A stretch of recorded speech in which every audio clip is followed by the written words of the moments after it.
Al, Columbia University, 1947, you set the single-season interception record with That's 7. correct. That's correct. And teams weren't throwing the ball a lot back then. No. And in the Army game, it's the great Army team. You clinched the win with a late With an interception with 2 minutes to go, and then we kept the ball. They ran out the clock. Yeah. What did they have? 37 straight. 32 straight games. Okay. Yeah. That was during the war era, Mm-hmm. and they had these great running backs called Glenn Davis and Doc Blanchard. Mm-hmm. Everybody knows them. And so the year before, we went up to Mitchie Field, and they beat Columbia. But then they had graduated. They were still undefeated. I think they had beaten Illinois and all these Big Ten teams. They came to little Columbia where there were 35,000 people there. That was sold out. Bakerfield. Mm-hmm. Sold out. And, of course, there was no hope for Columbia, but we won 21-20. And what happened was I was lucky enough to be in a good position. They threw the ball, I intercepted it, and that saved the game. So I think there was some talent there as well. A little bit. A little luck, a lot of talent. Players went both ways, though, in high school. Oh, yes. Yeah, so you played backfield and then you played defensive back. Oh, absolutely. 60 minutes, leather helmets, right? Yeah, absolutely. What was it like to play in a leather helmet, by the way? Well, you didn't know any better. Let's put it that way. I was so happy to get my first uniform, for example.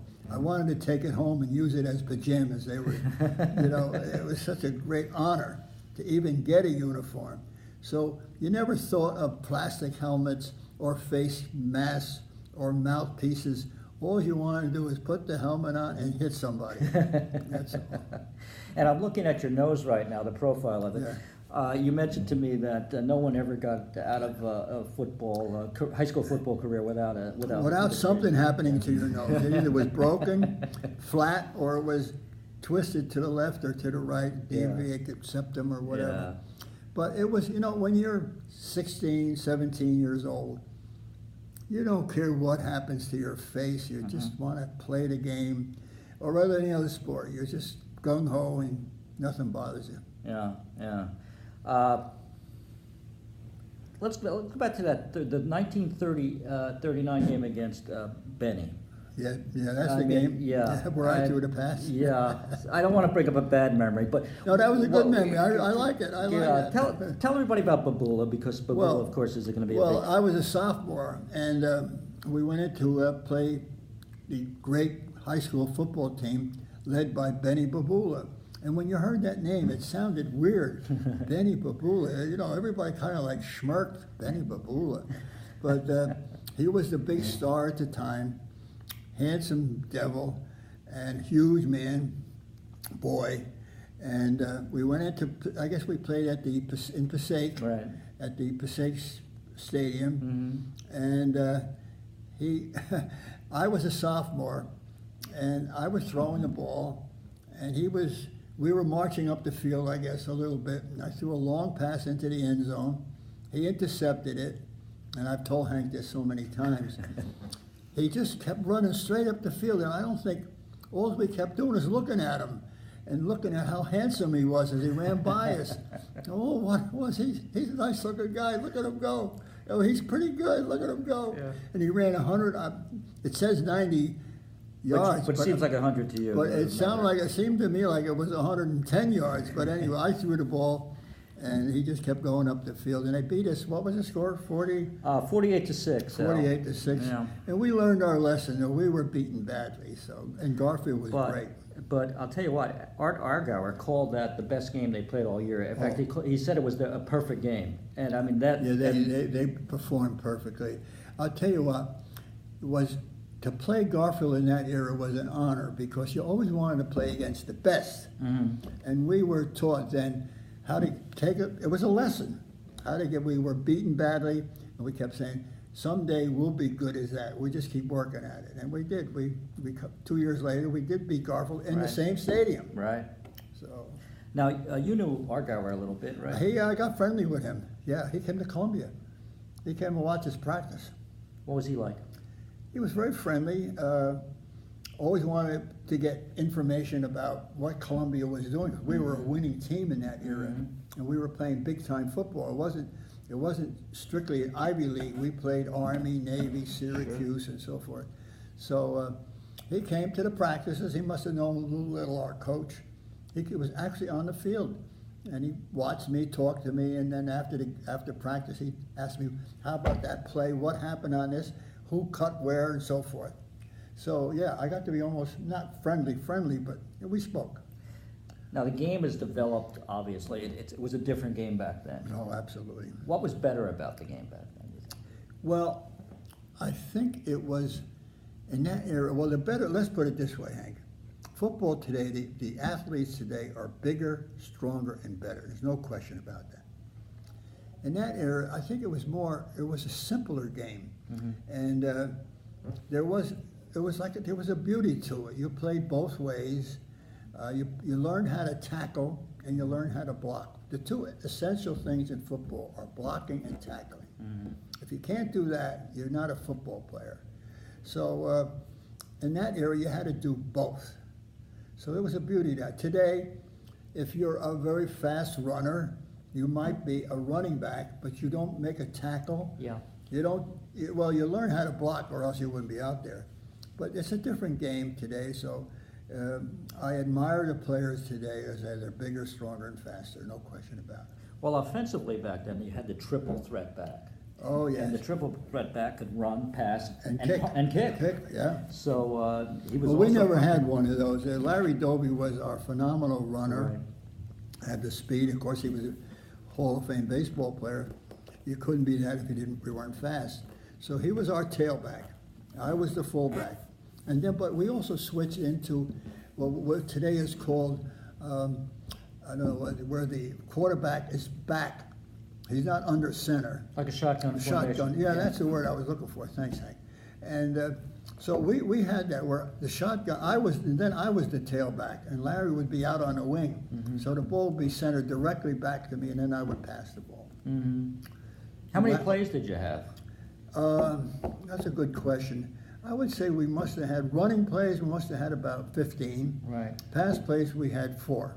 Now the interesting thing about back then too is that the coach was kind of on the sidelines, and all the players were called in the huddle by the players. In fact, I think there was a rule where you couldn't communicate with the sidelines. I'm going to tell you that right now, Hank. The coaches could not coach anybody on the field. In other words, in fact, I got penalized once for this. I was running onto the field, and I said to somebody, "Nice going," to one of my teammates who was coming off the field, and the official called a penalty. And you said? I couldn't say anything. That was a penalty. You could not communicate at all. Right. And the coaches didn't send in any plays. In fact, my senior year, when we were state champs, I got to say this, I called every play. Mm-hmm. No help from the coaches. But then after the game or all during the week, he would set you up mentally. Right. He would tell you what to prepare for. He prepared you for the game. So going into the game, you kind of have a basic idea of what the game plan should be, and then you executed it. You called it out there. Oh, yeah. No, I just explained it to you. There was no communication. Mm-hmm. In fact, if an official saw a coach any way communicating with whoever's calling play, was a penalty. Yeah. Now compare that today when they have the headsets on and they got the press box. The coach is telling them every play. Yeah. Exactly. Oh yeah. So in fact, if I had my say, because I'm an old man now, I would love to see where no one can tell the players what to do. They prepare them. You go out there and play the game. But it's so. It's a game of coaching to the nth degree. Yeah. Yeah, coaching is. Yeah, and specialization too. Everybody is a specialty. That's a good word. Yeah, right. Everything is special. You're either a great receiver, or you're a great running back, or you have a great defensive back, whatever you are. But that's all you are. You know what I mean? It's a specialization. Yeah. It was overall. It was an interesting time back then too. I mean, the country's coming out of the Depression in the late '30s. World War II on the horizon, but everyone's kind of trying to. It's kind of avoiding it. Yeah. The isolationists. Yeah. Yeah. Trying to. We knew it was there. Yeah. But in fact, I just read a book about that, about the contrast there. Franklin Delano Roosevelt was president, And there were people who wanted us to go and help Britain Yeah. against Germany, but there was also famous people like Lindbergh Right. and Ford and several other prominent people who were isolationists, who didn't want us to get involved. And Did you think about it much as a high school kid? no, because again, I got to admit that you knew what was going on in Europe, but you never thought Japan was going to attack us. You mean it was like far-fetched. No one else thought that. Right. We knew what was going on in Europe, but we had no idea that the Japanese were preparing to attack us at Pearl Harbor. No, when you're 17 years old and playing sports and dating, high school girls. Yeah. Yeah, it was Especially fun. as a big time athlete like you. And then, of course, that's how I married one. That's one of those girls was my wife. So anyway, no, I didn't know. We didn't think about it. But I just finished this book, and I thought it was a great book about. I didn't realize that when you're 17, there was even a march onto Washington, Mothers Against the War, against getting involved. I never knew that. When you're in high school at Paterson Eastside High School, you don't. Right. But now I realize that there was people that were opposing the war. But then when they attacked on Pearl Harbor, then obviously we got involved. Times were tough. Oh, people didn't have money. I mean, if you made $100 a week, you made a good living.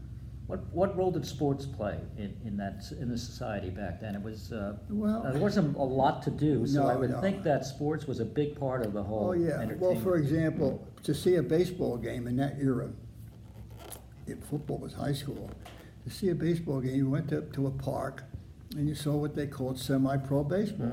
There was no television to watch. You wanted to see a game or in football. The high school football in that era was popular. Yeah. Garfield had these great teams. Well, they played. I mean, Garfield played Bloomfield before 19,000 fans at Foley Field. I know you and Central played before It a was lot of fans at Hinchcliffe. 15,000, yeah, Right. 15,000. So I mean, the entire community Oh, yeah. was involved. In fact, I know there was even betting lines going. So there was a lot of betting going back and forth on teams. Odds were being given. But I mean, it must have been the entire community must have been swept up in a high school game. Well, again, when we played a regular high school, when we played, for example, Clifton or Passaic at Eastside High School, we would get a couple, maybe 2,000 people. Yeah. The big game was the Thanksgiving Day game, which was 15,000 people showed up. And it was family. It was like a family thing. Yeah. Turkey and so forth. Yeah. But I got to admire the players today, Hank. We were good. We played hard. But I think the kids today, because they develop younger, there's a little league football, there's little Right. league baseball. Right. And when they go into high school, they already know the fundamentals. When we went to high school, I didn't know how to play the game. It was in fact, I didn't even know how to carry a football. I was taught I was carrying it like a loaf of bread. And they said, no, you're carrying it like a loaf of bread. You got to tuck the ball under your arm. So anyway, I'm proud of the kids that play today. They're very good. But in our era, I'll tell you what was good in our era. The kids were poor. They played hard. They went home. They studied. They were all most of the kids on our team were all immigrants. From our parents were from another country. They were immigrants, and we were children of immigrants. So we were proud. We went home and studied. And I got to tell you this: we were proud to get good grades for our parents. Right. In other words, yes, we were happy with our grades, but we would go home with our report cards, show them to our parents, and look, we got a B or an A, whatever, and they were proud of us. So it was kind of a little different thing. You don't want to let them down. No, because they struggled Right. to get to this country. Right. I mean, they didn't come over here easily. You know the background of my background. So, and it must be similar to other countries. There's always these Al's parents came over from Turkey. They were Armenian. Oh, sure, the genocide over there. They were lucky to survive. My mother was an orphan. But anyway, I don't want to talk about too much about that. But sports in that era, I think, was more simple, wholesome. For example, there wasn't that much pressure on a coach to win. Right. Today, a coach, even in high school level, if he's not producing, he gets, I would say gets fired. He still stays in the school system, but he's not a coach anymore. There's a lot of emphasis, especially from the parents, because my father and my mother never saw me play football one game a year, and that was Thanksgiving. I was going to ask you that. That was They didn't come to every game. No. My father was working. He had Yeah. a little dry cleaning store he had. Yeah. So, it was always just one game a year. Today, I think from Little League up, Yeah. the parents are there hollering at the coach. Yeah. Why can't my son play more? Or why is he playing that position? Or, in fact, sometimes these Little League coaches have trouble with parents. Yeah, sure. Sure. So Yeah. I think it was a little wholesome. It was just wholesome. Mm-hmm. Yeah, it was certainly The good. parents never came to the coaches and said anything. They honored the coach. My parents thought teachers were the greatest people in the world. Right. Yeah, that's how it was. And the coach was It was like an honor. He was the coach. Yeah. And my parents never argued, never disputed a call. Today, I'm sure the parents are so aware because they're watching television. Yeah. They're so aware of sports that they're almost second guessing the coaches, but not in my era. Right. Well, I know with the Garfield team, I mean, Argyle was virtually revered by his players. He was a great coach. I mean, and you looked up to him. He set the example. Exactly right. Yeah. And what he said pretty much went. I mean, that's what it was. I mean, the coach Yeah, was the it was- guy. It oh, was, yeah. And there was no going against him. You said something very interesting, Hank. People looked up to Algar, your coach. Well, we had Dave Ross. Yeah. And we all looked up to him. He was like a perfect example. He eventually became superintendent of schools at Ramapo, the two high schools, Ramapo and Indian Hills. He was a very honorable, intelligent man. He was. We all honored him. I mean, when he got out of the system, we went to see him, and we revered him. Right, right. In fact, I started playing golf with him later in life, just to be with him. So yeah, it was very different. Well, along the same subject, Walter Young, who was on that Garfield team, unfortunately passed away last year. With Argyle, I mean, he counted Argyle among the most influential people in his life. Absolutely, Dave Ross, the same thing. Absolutely, I wanted to be like Dave Ross. Right, right. Honorable, intelligent man. Yeah, sure. He was a teacher. He didn't make a lot of money, but we loved him. Oh yeah. Now, would Bill Librera have been? I played against Bill. Yeah, and yeah. he was at Indian Hills as the athletic director. Yeah, so- and I knew him well because he was also an official. Right. And my son played a lot of basketball and football, and Bill Librera was always one of the officials. So I would talk to him after the game. Bill Librera was a very, very good good athlete. He was Babula's backup in He 39, and then in 40 he took over. I know, and he was a huge. Both of those men were huge. They weren't like 5'7" or 8". They Right. were tall men. Right. In that era, that was unusual to have a huge back, tall, lanky. Right. Benny Babula must have been 6 foot, I guess. He was 6'1", 192 as a senior. So he was There you go. big. That's in that era. Yeah. You got to think about that era. Most of the backs that played with me. In fact, I started my first year, first team running back. I was 150 pounds, and eventually I got up to 190 at the end. And then Librera was about 6'2" or 3". Yeah, he was a tall. And he must have weighed about 180, 190, and Yeah. quick. And they had that one. Garfield was famous for one play. Off tackle smash. Off tackle. We actually put a player right where we knew they were coming, and they still would go for a time. That actually happened. Really. In other words, Yeah. instead of having a 6-man Yeah. line, we Yeah. had a 7-man line. And there one guy. it was Paul Taviar, one of our tough guys, and the coach said, "This is where they're coming, right here. I'm putting a man right here." They still went. I can believe that, because I see some of the films, and their blocking was precision. Oh, blocking yeah, it back was then. off tackle, right. Oh, Yeah. it's the same play. Yeah. You couldn't stop. It was kind of like the Green Bay power sweep on the Exactly. Lombardi. Yeah, absolutely. Same kind of thing. And yet today they can't do that. They can't. Somehow it's a different game. Well, a today. little like choreography back then, the way the blocking schemes would develop. Oh, yeah. Oh, it yeah. was, It was beautiful. The single wing, people don't see it a lot anymore. A couple of high schools still run it, but it was a beautiful thing to Yeah, watch. yes. It just Yeah, well, the plays were obvious because you could see it forming. You could see Yeah. it. You could see it working into how it was going to work. Because once they started pulling the guards out, and one of the backs would lead the play, you could see them. If you were in the stands, you could see the play Yeah. developing. yeah. Where today it's with the T formation, which is, they also have the shotgun, as you mentioned. It's so quick Yeah. that you don't almost see how it's going to work. Yeah. Because today's era they use deception more than single wing was not deception. Well, with the exception of the spinner plays. Oh yeah, well that was in fact I was Yeah. involved in that.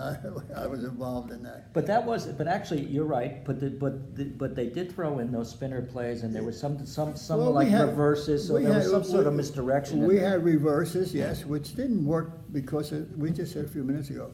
Garfield would just, when they wanted to move the ball, it was off tackle, smash, boom, Yeah. boom. Yeah, we had reverses, and with Larry Doby in our senior year, So he must have been dangerous on those. oh yeah, he would go out on the wing, and he'd come around. It was a shotgun. I'd get the ball directly from the center, and either I would hand him the ball, or somebody else would come around, or I would carry the ball, or I would throw it. Yeah, but it wasn't as. The coaches today are smarter than ever. They know more. Yeah. It's more complicated. In our time, it was almost like simple. Yeah. Off tackle, end Yeah. run, Yeah. line buck, which I carried a lot, straight up forward. That's how you got that nose. with the Yeah, line buck. straight ahead, and get banged around, and yeah, it was simpler. Today the coaches. I got to say this also. The coaches work very hard today. They do. I mean, it's like a high school coach is like a college coach. Yeah. It's almost like it's 7 days a week during the football season, and when season's over, you're still working somehow about football. I mean, it's a real complicated game today. Right. It's not as simple as ours. Now, Well, we've talked football is two things, and one more thing. Football is blocking and tackling. I don't care how complicated they make it. still is. There's only two things you got to do. You got to tackle the guy, or you got to block the guy. Everything else is complicated, but those are the two simple fundamentals of football. Football is fundamental tackling and blocking. We've mentioned Larry Doby a few times already, but go into detail about Larry. What was it like playing for Larry? Not only just in football, but on the baseball field as well. Well, this was interesting. Larry Doby was 6'1". He must have weighed. He was tall and thin, and very honorable man. A good student. Never cursed. I got to say, this is pretty interesting. When his senior year, when he was the star of our team, he would get tackled harder than anybody else, and they would almost nudge him a little extra. A little after the play. He always got up, never cursed. In my case, I would curse. I would scream at everybody, but he would get up, never say a word. He was taught by his parents not to say anything, even out of football, or even out of school. He was very honorable, never cursed. So as much as they would beat up on him in football, Yeah. he was a very honorable man. Of course, he was lightning fast, and at that, first of all, he wasn't a back. 2 years he played end. He did. Yeah. So it was his senior year he played running back. So he only had 1 year as a running back, and obviously, of course, I had 4 years of running back. So he was not. I'm going to say he made All-State. I was All-State first team. He was All-State second team. You could see the potential there. Yeah. You know what I mean? You when you're a kid like that, we used to say to ourselves, "This guy is something special." About Yeah. Larry Doby. Yeah. We realized that he wasn't going to go into the big leagues because there were no black players. And we knew he wasn't going to go, well, there were some college basketball players. In fact, he went to LIU before World War II, or during the war. And then, of course, then he went into the Navy. But he was an absolutely great player to be with. His parents taught him well. He dressed well, never cursed, never. I never heard a curse word. Good student, great athlete. He had, and I'm going to say this about Larry Doby. When things got tough for him, he would withdraw, which I think was very typical in of a black person in that era. Yeah. In other words, today, and it's better today, they can at least voice their. Oh, similar to what Jackie Robinson went through with the Dodgers. Yeah. You just had to, Just take pull it. back. You pull back, you take it. Whatever abuse you got, they took it. And the same with Larry. In my era in high school, I know, especially against Passaic, I remember the game. Passaic we played at Eastside High School, front of high school, and when they tackled him, I could see they would give it a little extra pile on, because he was black. And there were no other black players anywhere. Right. So he would get up, never say a word. When he got to the Cleveland Indians, did you know then that he was going to make it big? No. Once he made it into the majors. No. Of course, we in baseball. I was, by the way, again, I'm saying about myself. I was the slugger on the team. I batted fourth. Larry Doby batted third. He must have had an average of about 500 because nobody could get him out. He batted. He threw right-handed, batted left-handed, and naturally, with his speed, if he hit a ground ball, he was on first base before a high school kid could throw it to first base. He was that fast. Of course, and he was a singles hitter. Of course, once he matured from 150 pounds to this huge man, broad-shouldered man, he started hitting home runs in the big leagues. He was a home run hitter in the big leagues. Yeah. In high school, he was what we call a singles hitter, a line drive hitter, so to speak. And I was the big time hitter because I was getting all the big hits. So anyway, but you could see the potential. We would say after he'd get 4 hits in a row or something, we'd go home. The kids would go home and say, "Too bad he's black,"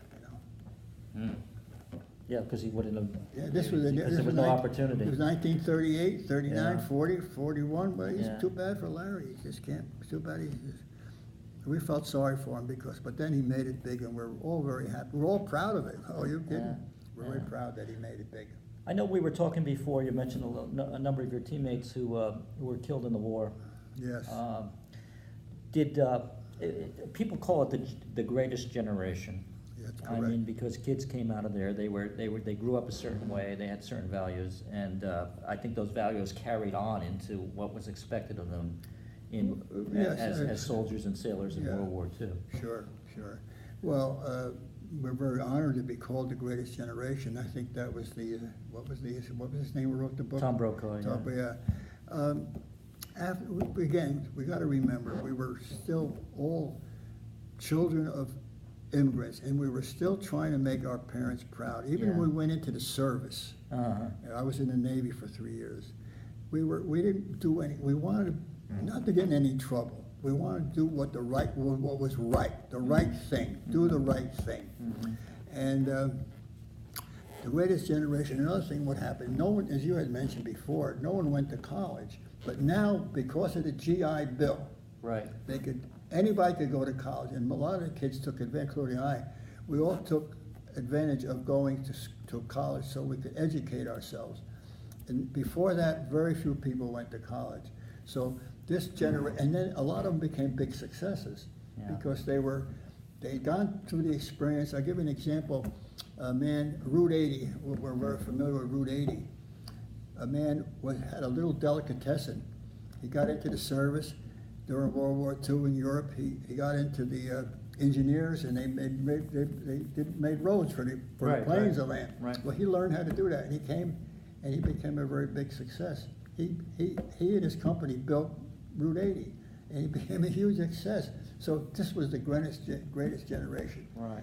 It was people from that era, because of the war, the one that survived realized how lucky they were that they survived, and they went on to be successes. The values that you learned on the football field and on the athletic fields, how did that carry you through the rest of your life? Well, I could say you're absolutely right. Even today, anybody in that era or this era, anybody that plays a sport where you have to be there when the coaches tell you, and you do what the coaches tell you, and you're disciplined, you're disciplined. That carried us through World War II, and it carried us in later in life. The discipline of sports. In fact, I understand that big corporations today are looking for intelligent athletes because they've been trained to take orders, sometimes give orders, but they are disciplined to do the right thing. Well, Al, look, it's been an honor knowing you. Oh, I have to say that, and I got to tell you, to have you here and be able to talk about your experiences is just invaluable. And I hope everyone out there, if you pick this up, gets this on the website, will enjoy it. I think it was a fantastic interview. I thank you for doing it. Yeah, I'm very honored that I met you, Hank, and because we played golf together. Yeah, and I'll tell you what, you should see this guy still play golf. The impact zone, Al maybe have lost a little clubhead speed over the years because he used to handicap was a single digit at one time, so he was really good. But the hand-eye coordination, you could just see this guy was a terrific athlete in his time. Thank you very much. Thanks, Hank. But putting, putting is. But I got to say this, Hank. Between you and your wife that I met, it's been a real honor, and so to become a member of the organization that I've been here now 61 years, and now you're here at North Jersey, and it makes me, I feel very good that I had something to do with you coming here. You were my sponsor, and if it wasn't for this book, I wouldn't be here. Yeah, so that's right. Your call about Benny Babula. When that name hit me, I'll never forget. I said, "What kind of Benny?" I thought maybe Benny Babula, is that something to eat or what? Yeah. What is Benny Babula? Yeah. He's a great football player at Garfield. Yeah. Well, read the book, and you'll see a little more of Al in the book. And thanks for watching. Thank you, Hank. I appreciate it. All right, bye. All right, very good. That was